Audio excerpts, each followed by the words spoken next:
Bonjour, bienvenue dans la série sur la physique des particules. Alors, la divergence infrarouge, en réalité, est de nature classique.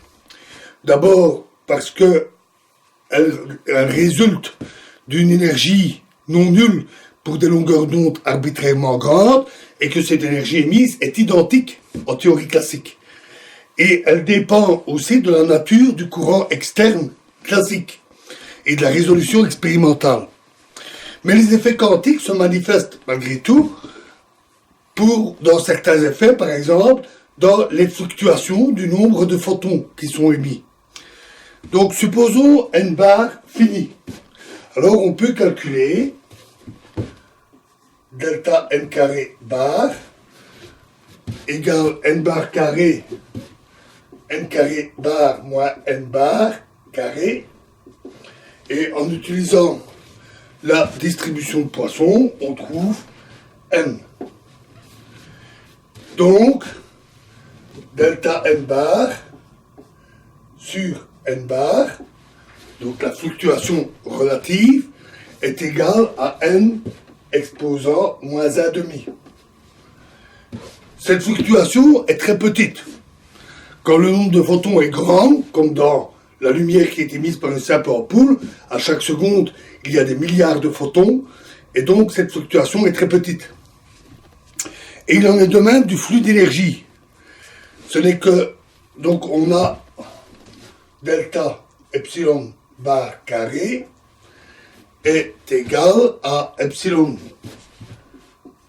carré bar moins epsilon bar au carré, qui est égal à l'intégrale de dk tilde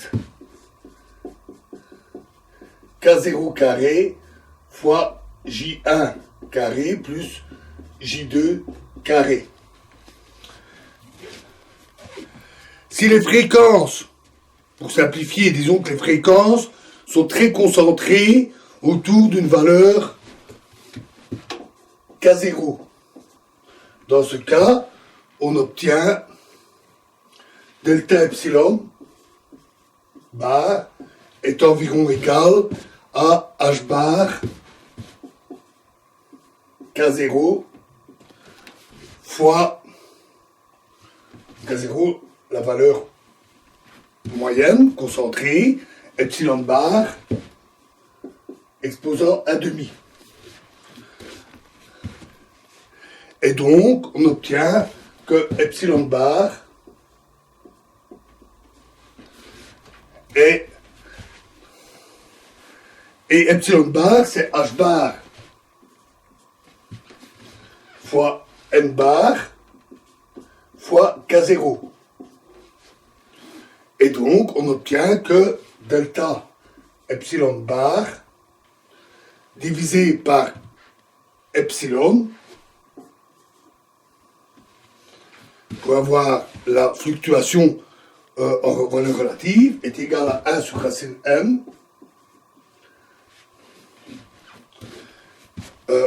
c'est-à-dire encore delta n bar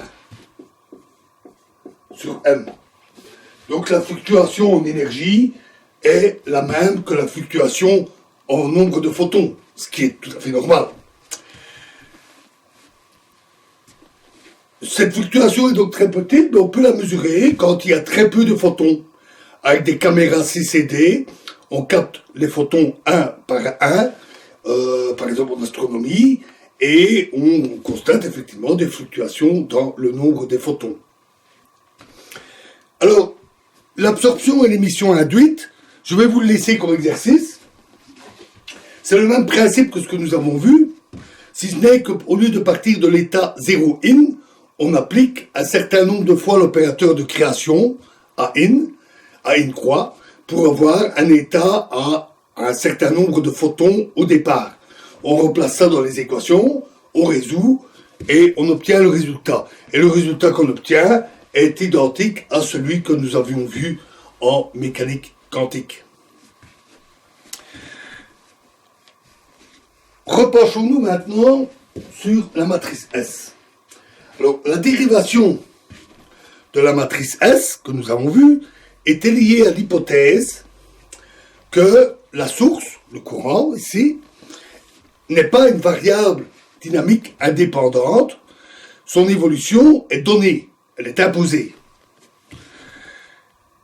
Donc, et cela conduit à une phase arbitraire qui dépend de la source dans la matrice S. Alors on va voir maintenant le formalisme général, dans le cas où tout est dynamique et où on doit calculer l'ensemble. Donc on va voir le formalisme général et on comparera les résultats. L'idée est de construire un opérateur qui dépend du temps, qui fait la transformation canonique entre les champs en interaction AMU et les champs de départ AMU-IN. Donc AMU égale U-1 de T fois AMU-IN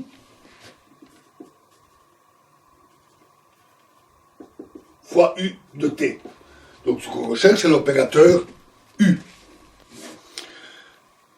Notons que lorsque le temps est vers moins l'infini, on a vu qu'au moins dans une certaine notion de limite faible, AMU tend vers AMU-IN, puisque c'est ce que l'on a au départ.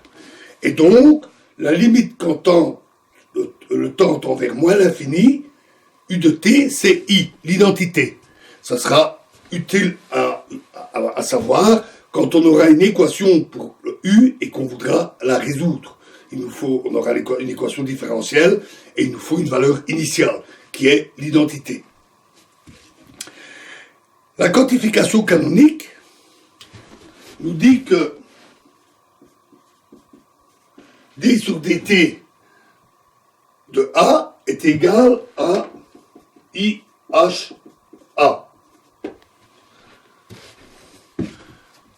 Et de même pour la variable conjuguée pi. Ici, h est une fonction de A, de pi et de j, le courant. C'est l'hamiltonien complet, avec les interactions. Et on a de même d sur dt de A-in égale I H0 in A-in. Il y a à nouveau une relation analogue pour pi. Ici, H et 0 in, c'est sur les champs A-in, c'est donc l'hamiltonien libre, c'est-à-dire sans interaction avec un courant. De plus, le fait que U soit unitaire implique que d sur dt de U fois U moins 1 plus U d sur dt de U moins 1 égale 0.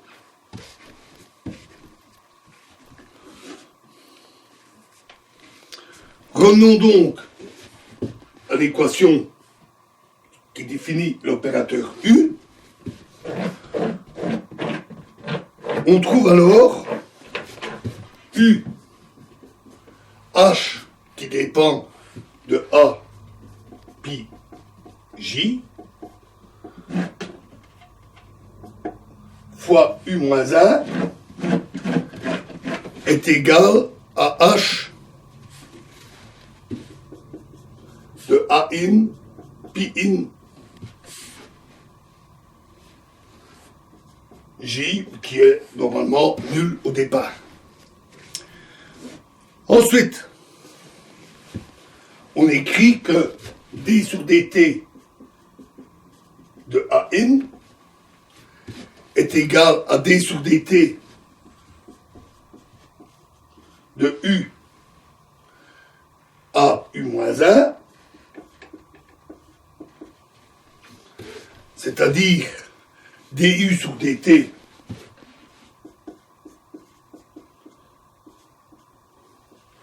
fois U moins 1 à in plus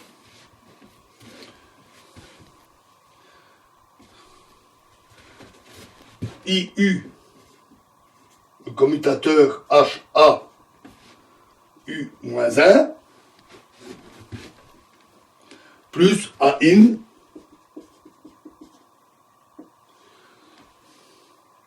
U, D sur DT, DU moins 1 sur DT.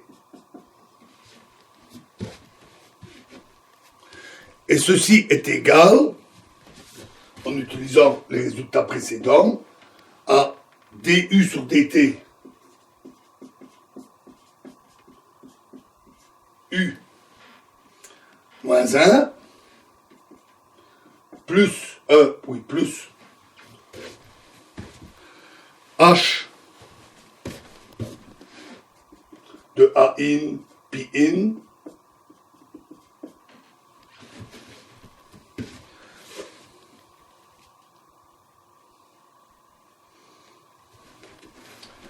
virgule, donc le commutateur avec AIN.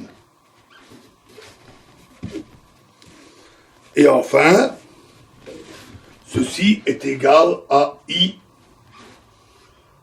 fois H 0 in AIN.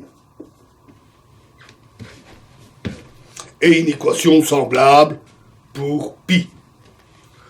Donc on en conclut que du sur dt, u moins 1, plus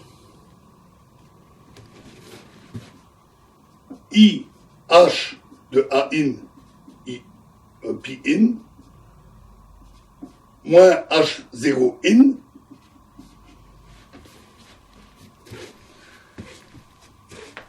commute avec tout opérateur in, et donc c'est un simple nombre, une fonction classique.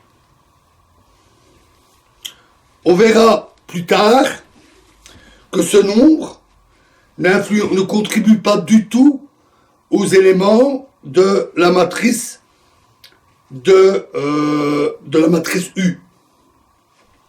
Et donc, pour simplifier les calculs, on vérifiera ce point plus tard, et on va l'écarter dès maintenant pour simplifier.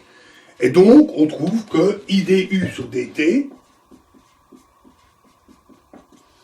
est égal à H de A in pi in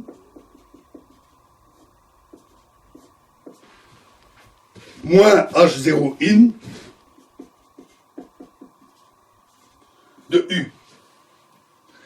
Si on enlève la partie libre de l'hamiltonien, qui dépend tous les deux de A in pi in, ce qui reste, c'est le terme d'interaction. Et donc, il reste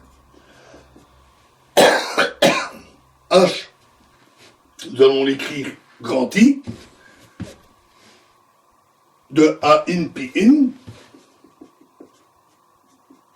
hamiltonien d'interaction, fois U.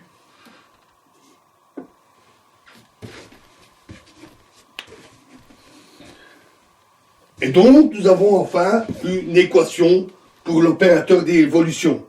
IDU sur DT, HI est égal à HI fois U, l'hamiltonien d'interaction. Équation relativement simple, et n'oublions pas que nous avons notre condition initiale. Au départ, pour t égale moins l'infini, U est égal à l'identité. Et nous verrons la résolution et nous continuerons dans la prochaine vidéo. Je vous remercie.